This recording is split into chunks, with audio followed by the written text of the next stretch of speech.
Here we have an early developing fetus with its placenta still attached. And we can see umbilical cord in the middle. And so this would be in the early stages when the placenta is much bigger than the fetus is. And we can see down there at the bottom the little yolk sac sticking out. It's being expelled right now because it's in the way. It's of no use. So this process is going to continue. The fetus will get bigger and then will start looking larger relative to the placenta there. But you can see at this stage, at week 7 of development, placenta very large compared to fetus. When we look at the development of this baby from the beginning through to the end, what we see again, we saw there at 7 weeks, looked like the arms and legs and head, everything was there. And we'll say at week 12, everything is definitely there. But what we're going to see externally are some differences in proportion. So if we look here at the head at week 8, it's about the same size as the body. And it's kind of cone-headed shaped.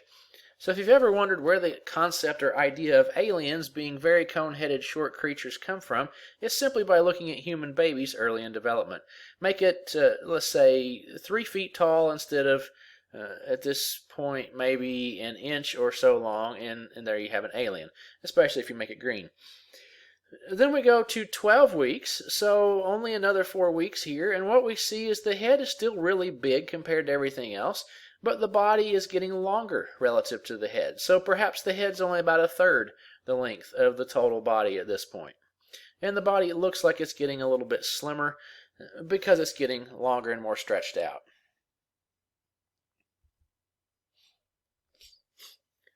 At 16 weeks, we have a even longer baby here. We've got the head becoming more rounded, less cone-headed shaped. And so this is about month 4 in the process. From there on out, everything is going to get bigger, but probably keep a relatively proportional size here. So we would expect the head relative to the size of the body to remain roughly the same as everything grows.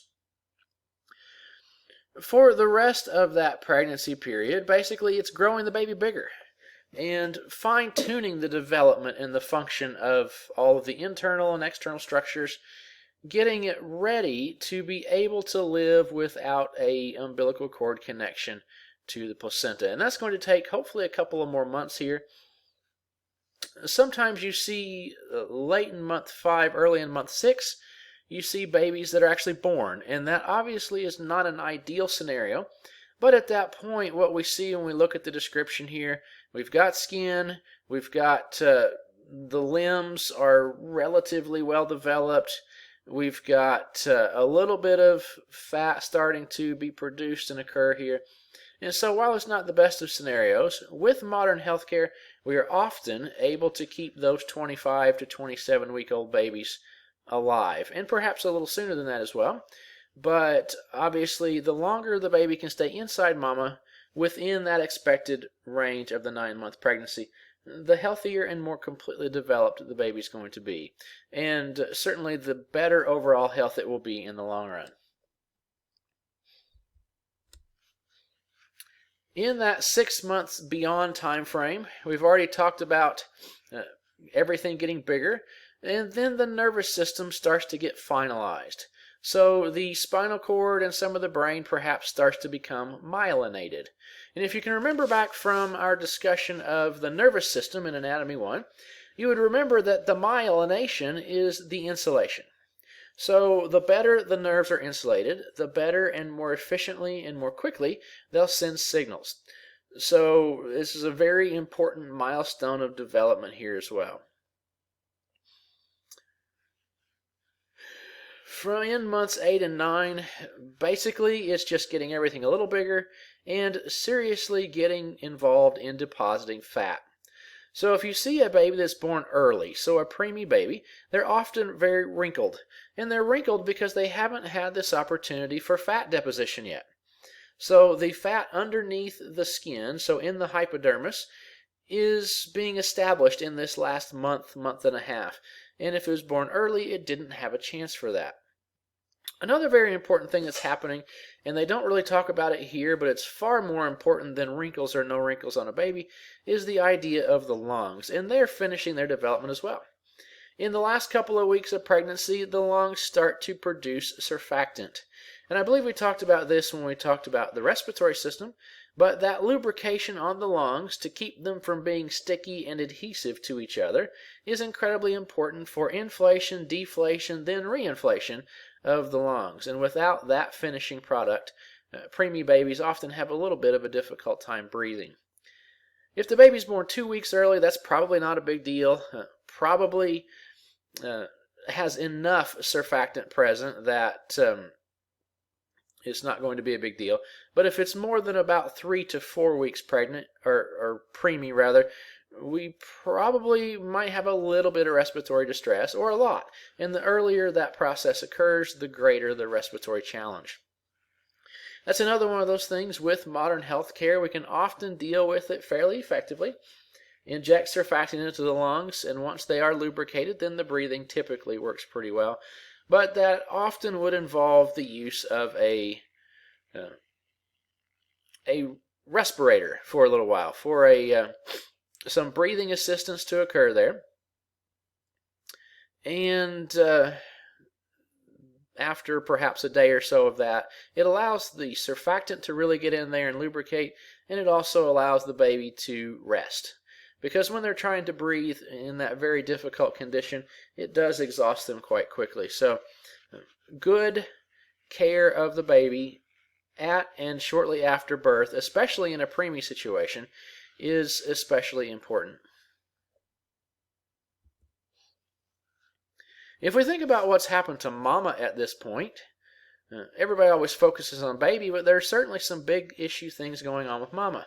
Before mama became pregnant, the uterus was about the size of a fist, and it was sitting in the upper pelvic cavity. And at that point, there was plenty of room for it. But at 4 months of pregnancy, we see here the uterus is popping up out of the pelvic cavity because there's not room for it to stay down in there, and it's getting a lot bigger. So at 4 months, we might be looking at maybe 3 to 4 times its original size.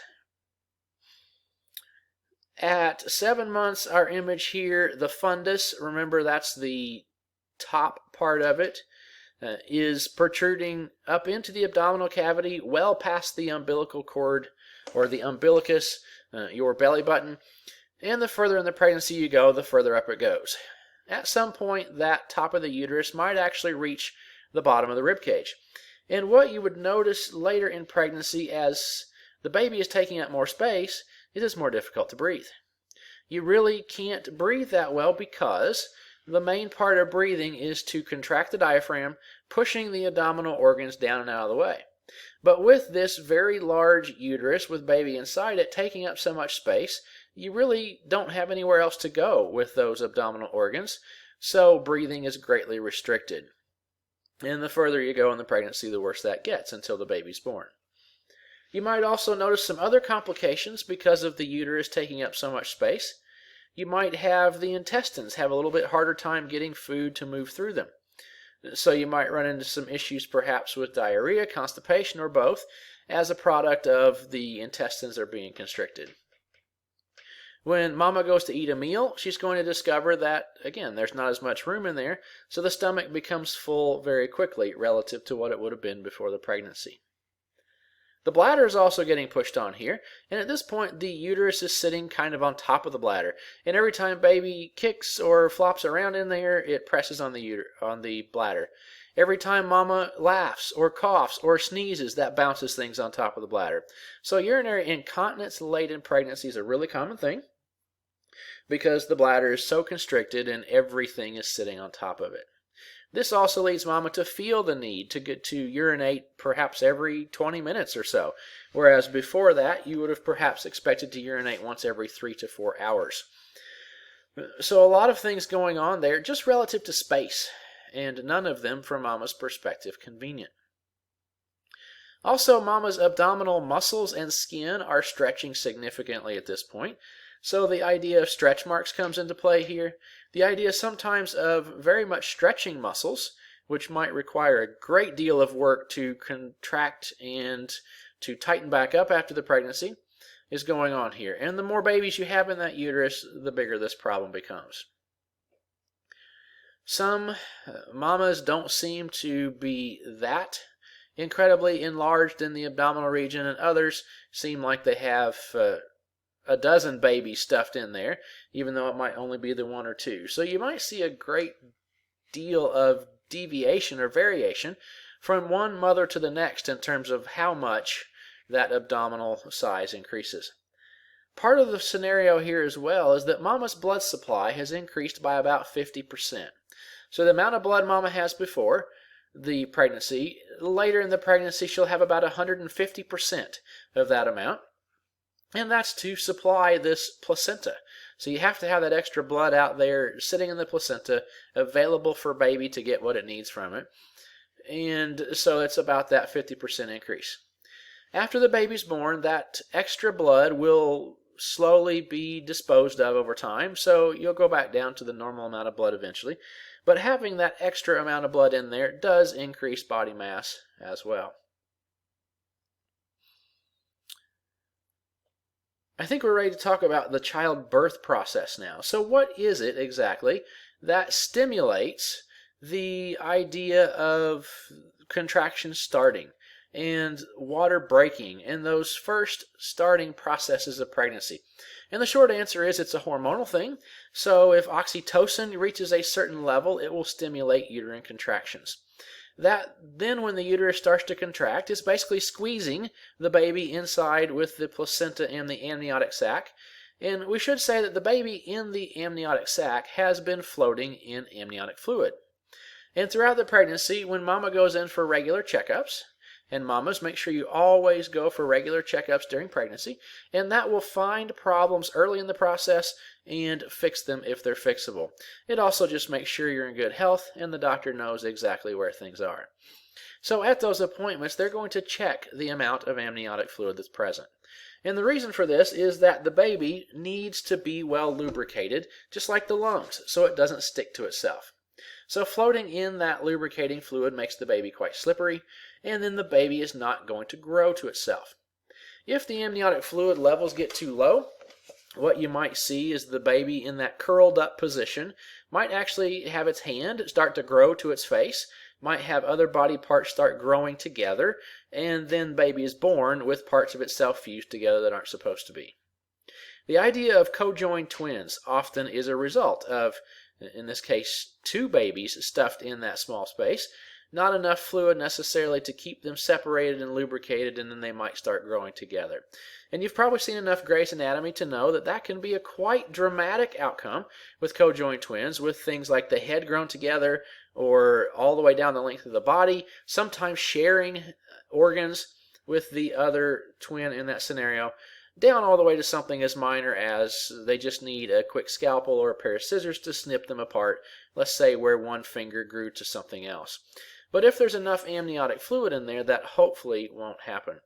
And a lot of times low amniotic fluid levels are because of mama being a little bit dehydrated, so the first solution is always going to tell mama, drink more water.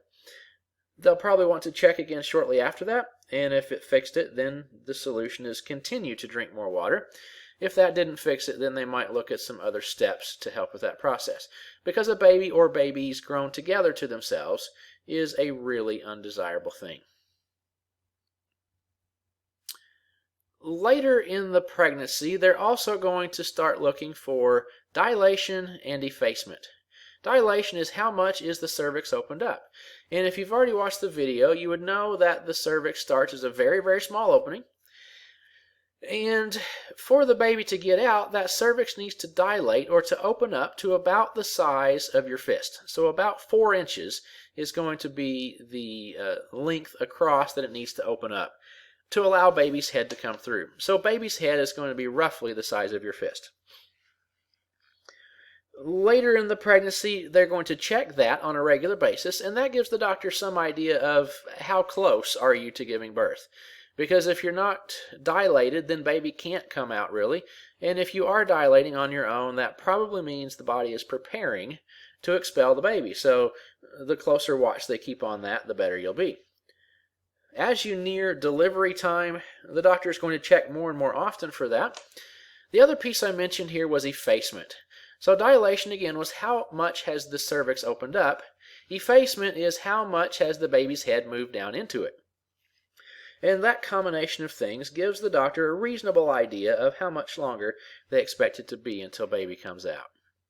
So the uterine contractions have started, and probably the first several contractions mama wouldn't even necessarily feel, because that's one of those positive feedback mechanisms, meaning the outcome of your stimulus calls for more outcome, which calls for more outcome. So that domino or snowball effect means one contraction leads to two, two lead to four, they get more strong so you feel them more obviously, and they get closer together as you go. Basically building up strength to push the baby out. And somewhere in that squeezing process, the amniotic sac will rupture. This is known as the water breaking. And then the amniotic fluid is going to come out. It will come out one of two different ways. It can either be a gusher, in which the amniotic fluid just pours out because nothing was blocking its flow through the cervix out the vaginal canal, or it might be a trickle.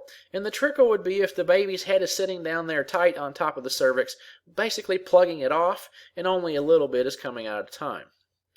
If you have a trickle, the mama might not be aware that her water is broken, but a gusher is something that is kind of hard to deny that the real things are going on here.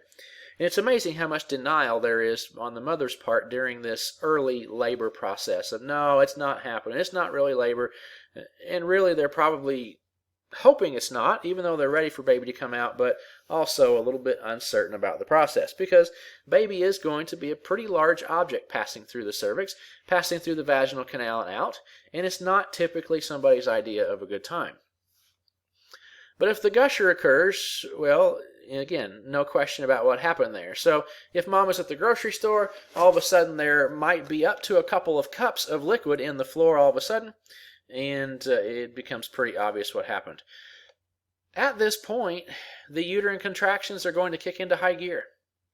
So they've all of a sudden met less resistance, and so they can flex a little bit more freely. And so whatever the rate of contractions and intensity of contractions had been at this point, it's going to get more dramatic. And it's going to do so pretty quickly. So there's always a question on mama's mind of, when should I go to the hospital in this labor process? Should I go as soon as I feel the first contraction? And the textbook answer for that is probably not, but I would also suggest err on the side of caution. You can always go to the hospital and be told, not yet, come back later, and that's fine. But sometimes when contractions start, they proceed very rapidly, and sometimes things go a little sideways. So my personal opinion is better to be safe than sorry. At least consult with the doctor as soon as you notice something going on. But definitely once the water breaks, go to the hospital at that point, because things are probably going to move pretty rapidly at that point. So don't delay going anymore at that point. One thing we want to point out here is that that amniotic fluid is supposed to be clear. If that fluid comes out any color other than clear, most often it would be green if it wasn't clear. The green means go. Go to the hospital right now, because what you're seeing is the meconium, the baby's first bowel movement. So if that amniotic fluid comes out green, that means baby has had its first bowel movement already. It's now floating in its own waste, and it's time for baby to come out.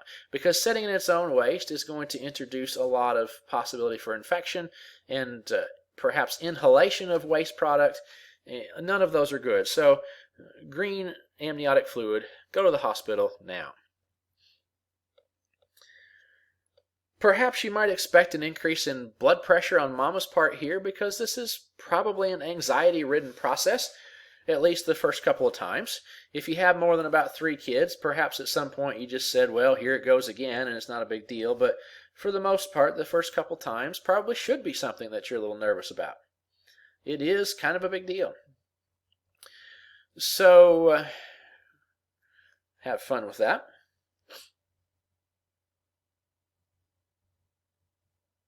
When you get to the hospital for this process, they'll obviously check dilation and effacement again. And the closer you get to that 10 centimeters or 4 inches, the more quickly things progress. So you might have been told at the doctor you're dilated a little bit, but maybe it's 1, 2, maybe 3 centimeters, up to a month before the baby actually comes out. Some of that times that happens.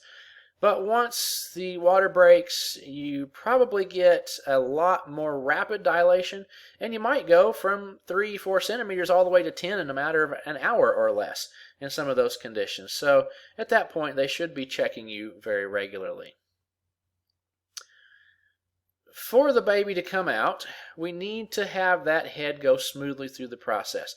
And as you perhaps would have seen in the reproduction video with Dr. Gunther and the dissection, the baby goes through a number of contortions and twists to get out. So hopefully everything works smoothly here. And baby's head needs to come out first.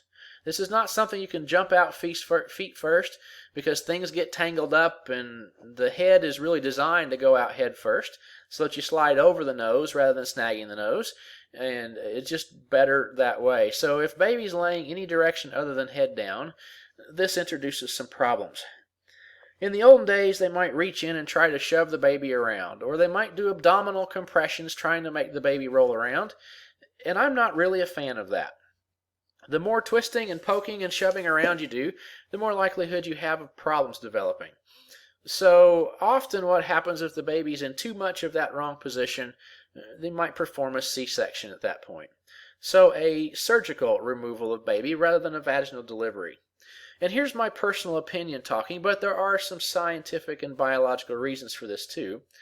If at all possible, give birth to a baby with a vaginal delivery. A C-section is more convenient because you can schedule it, and it can start at 1 o'clock in the afternoon and be done by 1:30 in the afternoon, and life is good. You skip the contractions, the labor, and all that inconvenient process. But that is a major abdominal surgery. And the recovery time for a C-section is many, many times that of a vaginal delivery. You don't have abdominal scars from a vaginal delivery.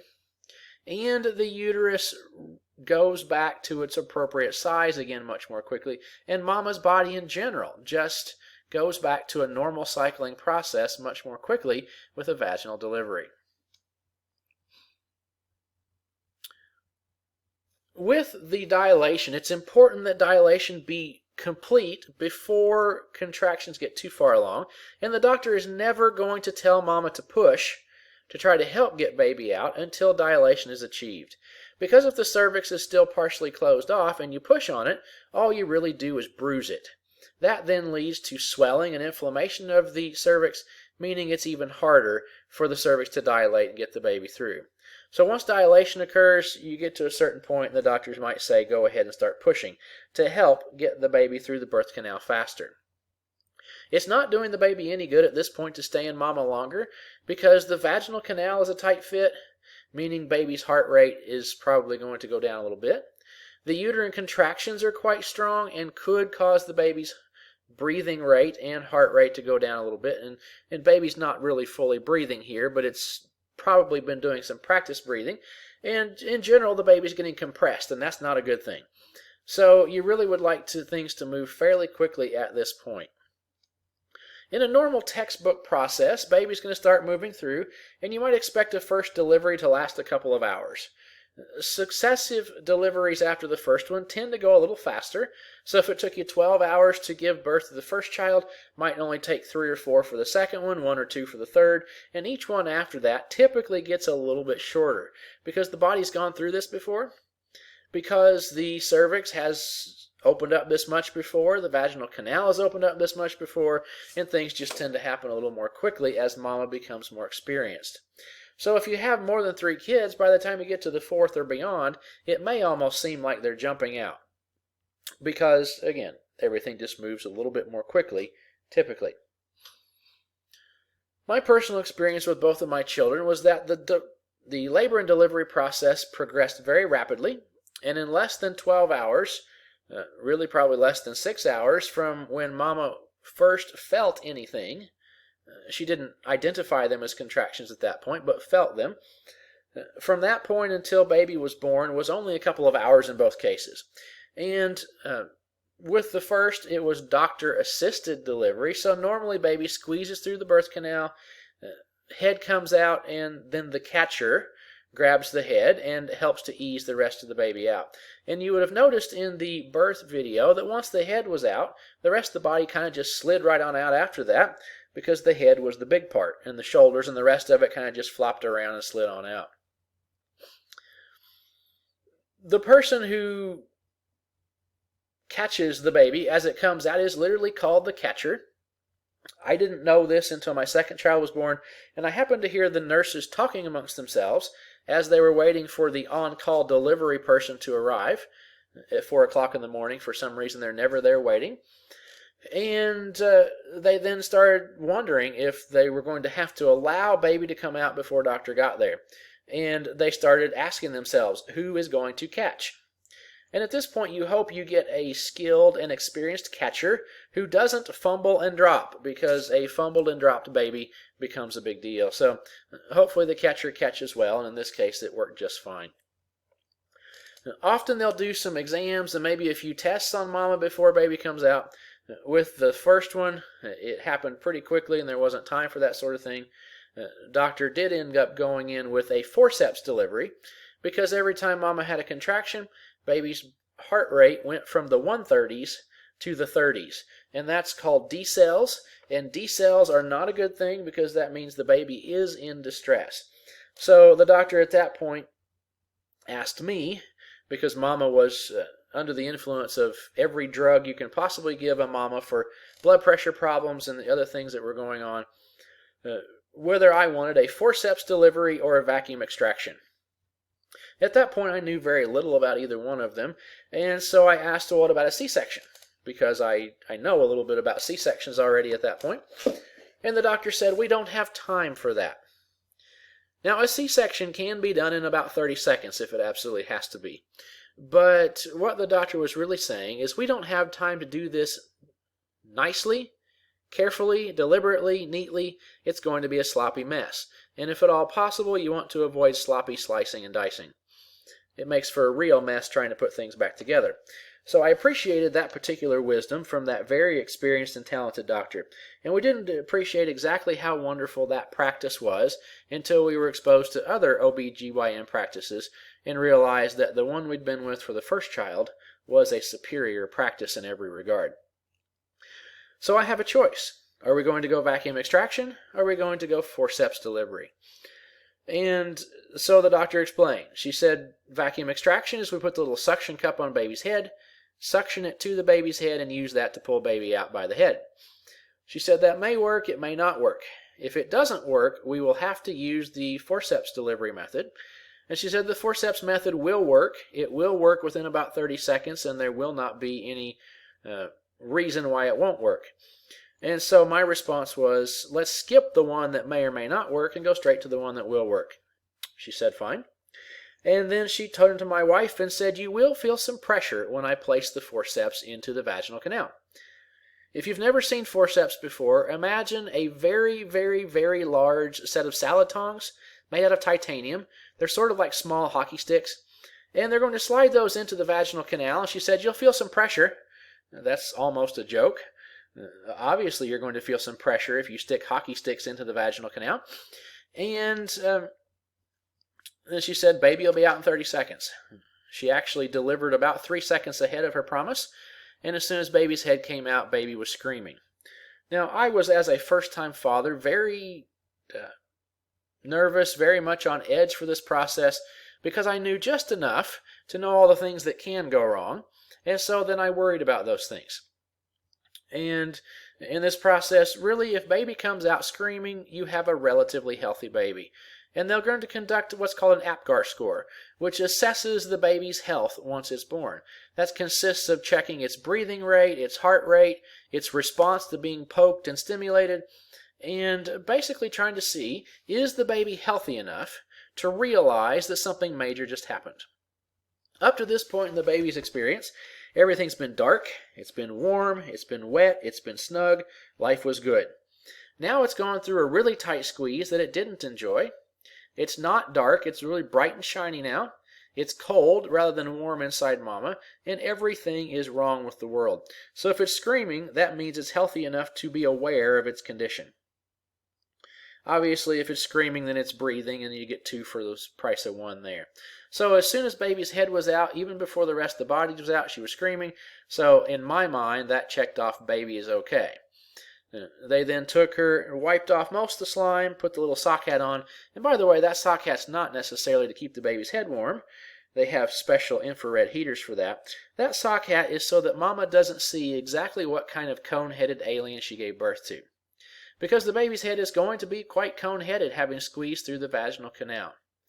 The good news is in a week or so that cone will go away and it will return to a mostly normal-sized and shaped baby head at that point. But the sock hat does help sort of cover that up so you don't have additional things to stress about at that point. Once the baby is out, and let's go ahead to our next slide here. Okay, we had our hormones started this whole process. Got a little ahead of ourselves here. So in the early dilation, you had the cervix opening. Late dilation, baby's head's descending into the cervix. Expulsion, baby's head goes through the vaginal canal out. And once baby's out, then you're to step 3, and that is the placental stage. That means once the baby's out, the placenta needs to come out as well. So you have the umbilical cord, and if the father is present, they often have the opportunity to cut the umbilical cord. And that was something I was quite unprepared for, because we expected the process to occur a little bit more slowly than it did. And so the doctor looked up at me and said, "Do you want to cut the cord?" I said, And the thought process that went through my mind was, if I do this, I won't regret it. If I don't do this, I may later wish I had and have regrets. So I said, okay, I'll do it. She handed me the scissors, and it's not like cutting a little piece of paper. This is a very rubbery, leathery cord, and so it took a few snips, but it wasn't horrible either. Baby disconnected. Hand off baby to nurses. Now the doctor worries about the placental stage. So this is when the continued uterine contractions cause the placenta to detach. You want to give the body time, if at all possible, to do the placental stage in a self-timed method, because if you pull on the placenta too quickly, it might tear apart rather than coming out in one nice piece. There's going to be a lot of bleeding here, but if the doctor pulls the placenta out too aggressively and too quickly, then you might have pieces that stay behind in the uterus, and that might cause problems even years later, not only with uterine bleeding and issues, but also with blood clots throughout the body. So it's really important this to be done carefully. And so the textbook procedure is within 30 minutes, the body is going to deliver the placenta, mostly on its own. A few gentle tugs to help it slide through, and away you go. But you do want to make sure the doctor is very deliberate in ensuring the entire placenta comes out. At this point, the uterus is going to continue to contract and will perhaps contract for several weeks after delivery of the child. And what it's doing at this point is, because it's a muscle, because it was stretched far from its original position and condition, it needs to contract. It needs to work those muscles to tighten the uterus back down to something a little bit closer to its original size. And you're probably never going to get the uterus 100% to its original size again. And I would propose there's nothing about the female reproductive system that is ever going to be 100% the way it was before. In some ways, you could say pregnancy and childbirth is the worst thing a female can do to her body. And those of you who have experienced the process before perhaps agree with that. Those of you who haven't experienced it, you wouldn't know, but take my word for it, it's really hard on the body. But once the placenta is delivered, then there's going to be some residual bleeding, and there's probably going to be some degree of vaginal repair that needs to occur. The vagina and the canal are very elastic and expansive, but still, this is a very stretchy process. So there's probably going to be some degree of vaginal canal tearing, and this is completely normal. The doctor will then assess how much tearing there was, how bad it was, and then proceed to repair. So anything from 1 or 2 stitches to perhaps some major reconstruction in there in the middle might be necessary. Sometimes the baby's head is a little bit too big to come through that canal appropriately, so the doctor might then decide there's need for an episiotomy. An episiotomy is a surgical enlargement of the vaginal opening to allow the baby's head to come through. And the reason why you want to surgically enlarge it, rather than just let it rip its way through, is that a surgical cut can be carefully controlled. The doctor can decide where to cut, how far to cut, and when to stop, and the cutting is a nice, neat, straight line. And that's much simpler to sew back up afterwards than if the baby just tears its way out, because tears have jagged edges, they go wherever they feel like going, and there's not really much way to control where and how far they go. I've heard of cases where the vaginal canal tore so much that it actually tore into the rectum, and the rectum and the vaginal canal became one large opening. Obviously, that would be a significant repair process there, so we're going to assume you've picked a good doctor, and if that doctor says you need an episiotomy, then you probably need an episiotomy. And certainly they're looking at it from the cleanliness and ease of repair, trying to make the repair process as smooth as possible.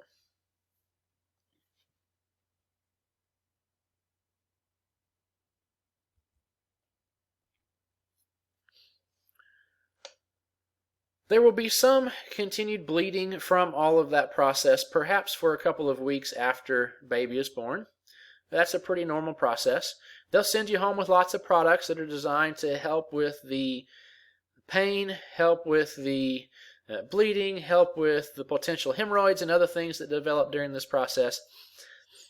If we were in class, we'd spend a great deal of time talking about some of these side effects along the way. But here in the video, I'll spare you that. Just understand hemorrhoid development is common, anal fissure development is common, bowel movement while giving birth is completely normal and expected. Most everybody will have that probably. So lots of things happen along the way as part of this that you weren't necessarily looking for, but it's just part of it. Once baby's out, we have an interest in mama being able to feed. And I'm going to propose that if at all possible, breastfeeding a baby is far better than giving formula. So if at all possible, breastfeed the baby. And there's a whole list of reasons why this is good. One is that nutrients are more easily digested and more complete in breast milk. Two is mama's immune system transfers some of its functionality to the baby via breast milk, because the baby doesn't really have much of a functional immune system yet. Breastfeeding also helps to lose weight, because making milk is expensive. So the more you breastfeed, the more of that fat that may have accumulated as part of the pregnancy will get converted into milk. So this is an opportunity to perhaps lose weight a little bit more easily, because baby's literally sucking the fat out of you. Milk is a high-fat product. Also, mechanical stimulation of the nipples is going to stimulate continued uterine contraction. And again, you want that uterine contraction so that the uterus shrinks back down. And they really won't let you go home from the hospital until they have been able to verify that the uterus is starting to return more towards its original size. So it might feel like the nurse is punching you in the stomach. Really, they're pressing around on the uterus, trying to feel if it's still loose and floppy or if it's starting to tighten back up. So breastfeeding will help with that process as well. You can argue that breastfeeding also helps with imprinting, so mama developing more of a nurturing attitude and behavior towards the baby. Sometimes all it takes is hearing the baby cry to trigger that, but sometimes the breastfeeding helps. Helps to bond mama and baby a little bit more closely. I would argue that can happen with or without breastfeeding, but it is one of the benefits certainly. Breastfeeding also has another potential benefit here, and that is in some individuals, hopefully in most individuals, breastfeeding continues levels of hormones high enough that the body, the ovaries, don't ovulate anymore. So to some degree, and I'm not going to say this is an incredibly reliable process, but to some degree, breastfeeding can have some birth control effects. And that's a good thing, because the body really shouldn't be trying to make another baby while it's still feeding the first one. I've mentioned before that you want to feed the baby exclusively milk for the first 6 months and some degree of milk for at least another 6 months after that. When to stop breastfeeding is often a question, and my answer for that is that's a negotiation between mama and baby. From the doctor's perspective, they're going to say it's okay to stop at a year. How long you go after that within reason is just between mama and baby. And sometimes babies readily give up nursing, seem to get bored with it, and others seem to never want to let go. So you may have to literally pull the baby off and keep it off. Not necessarily a fun process. because the breast can become quite engorged and painful in this process, but it is part of the process. I would propose that by the age of 2, certainly breastfeeding should be concluded. There's no biological reason to continue it at that point. I have heard of cases where a mother was still breastfeeding a child up to the age of 8, 9, 10, 11, and 12. I would propose at that point that's not a biological condition, that's now a psychological condition. So we might call that actually a psychological disorder in which the mama is going through a great reluctance to let go of the baby and let it move on with life. So at that point there may need to be some sort of intervention done there. Certainly is not going to be a healthy psychological behavior. At this point, the baby is going to grow, and it's going to grow at a rate that is kind of hard to imagine, hopefully. You want to see a lot of growth going on there because the baby needs lots of energy, needs lots of fat to keep this process going. We could go on for a couple more hours on all the different pieces and parts of these puzzles here. If you want to know more about that stuff, feel free to do some research, and there's lots and lots of materials out there relative to what happens, what goes on, sort of things to expect or not to expect. And they have some really good books out there. One series of them is called What to Expect When You're Expecting, and then What to Expect in the Toddler Years, and What to Expect in these different time frames. And we personally found that those books were very helpful. They had lots of useful information about what's going on when and what to expect when and what should happen when. So if you want more information and you're actually going to be pregnant, I would recommend checking those out. They're really good stuff. You can buy videos, you can go to Lama's classes, and lots of other things that will assist in the birthing process, that will assist you, help you understand what's going on in pregnancy, childbirth, and afterwards. Feel free to check those out as you feel the need to. I would say again here, though, have those babies in hospitals. Don't try to have them at home, because if something goes wrong in that process, I don't care how skilled the midwife is, she doesn't have tools, she doesn't have equipment, she doesn't have medications, she doesn't have hospital resources to deal with those problems when things hit the fan. The good news is most deliveries proceed pretty smoothly with no complications, but having had 2 children, both of whom experienced complications and mama experienced complications during the pregnancy and birthing process, I would really strongly suggest don't try it at home. Hospitals have equipment, they have personnel, they have medications to use to help in these scenarios. So I would say that most of the problems that occur in these processes are somewhat fixable, at least with modern healthcare, if you take advantage of it. Also, take the prenatal vitamins as soon as you know you're pregnant. And actually, if you're trying to get pregnant, thinking about becoming pregnant, start taking those prenatal vitamins even before you're pregnant. And what that does is that helps you to have a more nutritionally balanced experience during the pregnancy, which results in a healthier baby.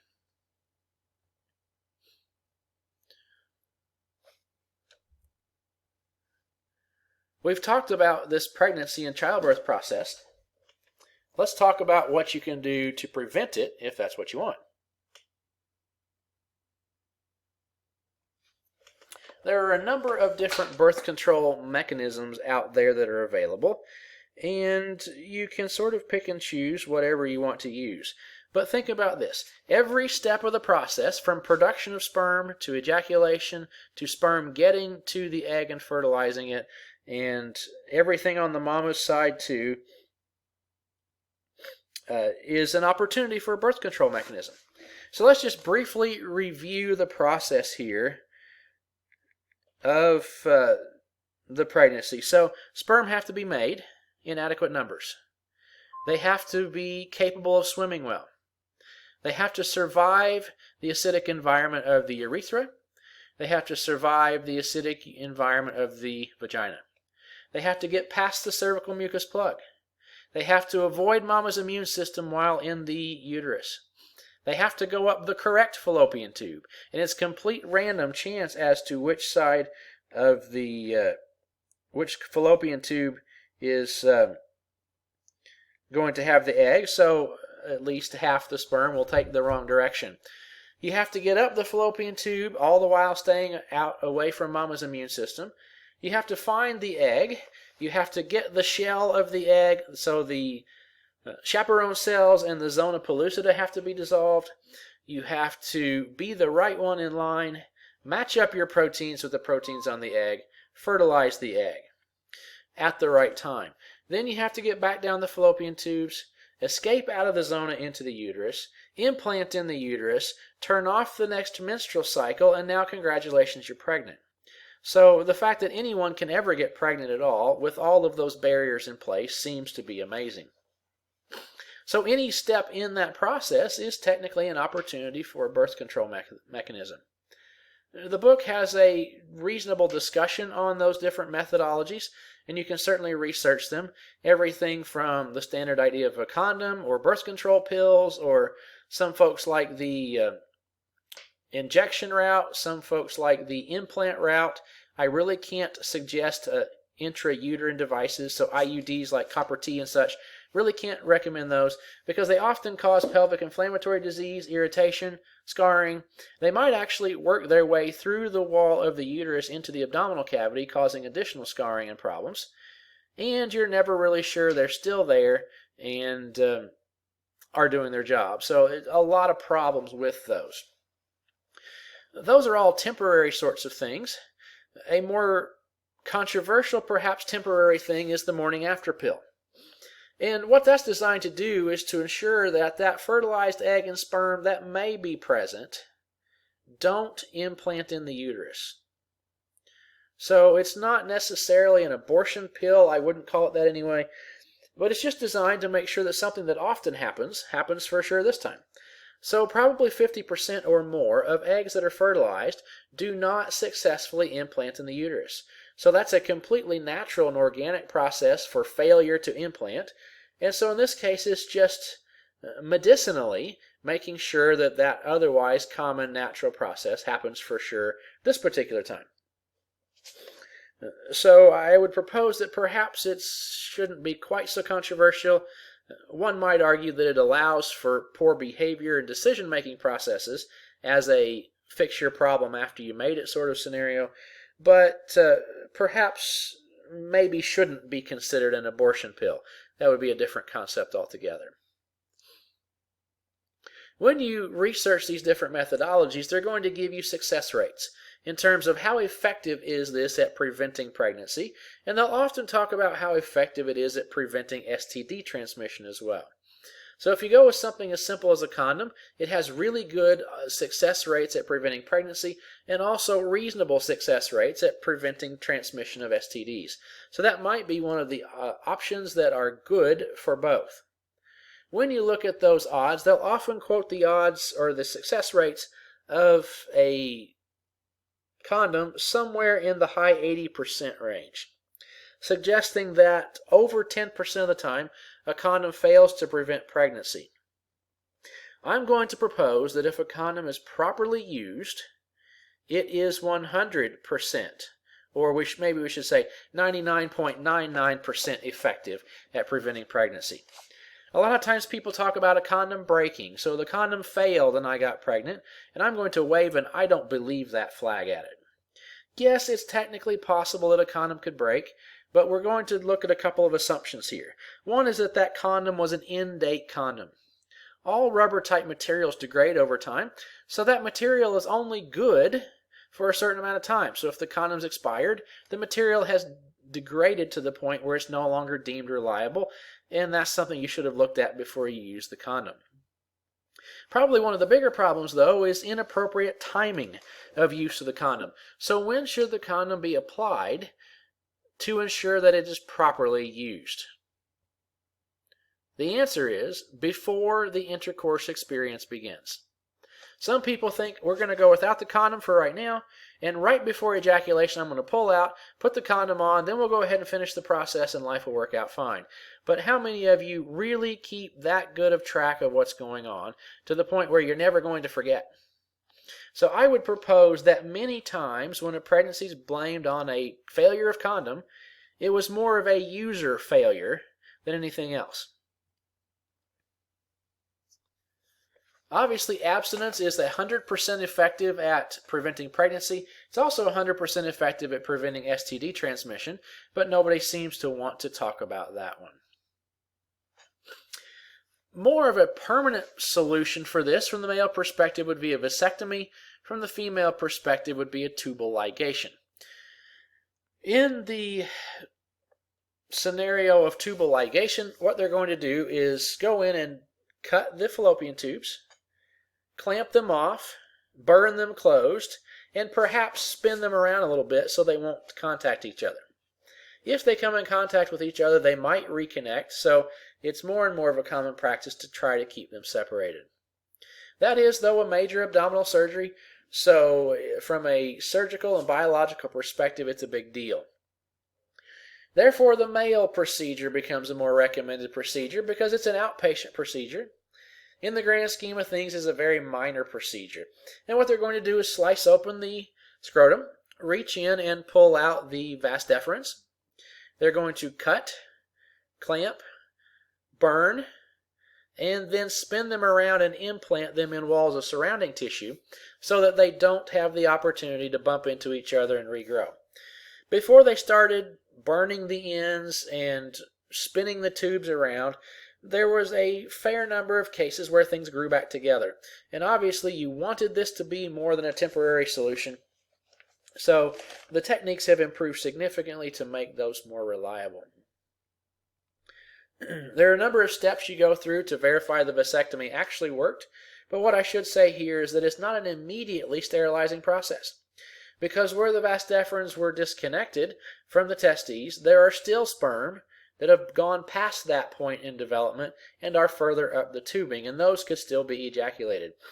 So you would either want to get 2 consecutive negative sperm tests or wait 90 days after a vasectomy before resuming unprotected sex to make sure that the sperm that are there have either been moved out of the system or they've been degraded and removed by the immune system and things are really cleared up. Now, I've said a vasectomy is a minor outpatient procedure, and that's true, but do realize it's minor biologically, it's major psychologically. Males have this big hang-up about any sort of slicing and dicing going on with the genitals. So do realize, ladies, that if you ask your guy to have a vasectomy, realize you're asking him to do something that is a huge sacrifice. Very few guys are going to be enthusiastic about a vasectomy. And I can completely understand that, even though biologically, again, it's not a big deal. But perhaps many guys would rather chop off their hand and give it to you than have the vas deferens severed, because it's just a psychological hang-up that we have. If you do the research on a vasectomy, it will suggest that take a 3-day weekend off from work, have the surgery on Friday morning, spend the weekend on the couch with a bag of frozen peas, and come Monday you're ready to go like nothing ever happened. And that's a complete load of baloney. I would suggest that it's more of a 2 to 3 week up to a month recovery process before the guy's going to start feeling semi-normal again. I might say out to a month. Might be normal to experience some discomfort and things like that. So do understand it's not a 3-day recovery process. It's a perhaps 3 weeks or a little bit more recovery process.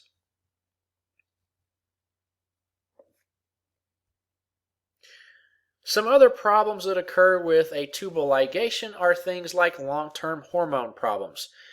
And it seems that a tubal ligation somewhat imbalances the hormone processes in a female and might lead to things like weight gain and some other undesired outcomes. There seem to be no hormonal complications or problems with a vasectomy, so that's probably another reason to go the vasectomy route if that's possible. Both of these procedures can be reversed about 50% of the time, so it's not a guaranteed reversal, but you have reasonable odds if at some point you decide you no longer want to be sterile.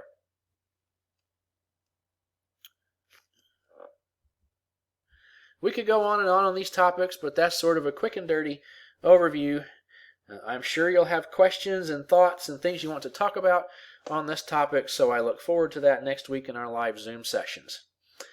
Hopefully all this was useful, helpful, and easy to understand. I'll see you next time.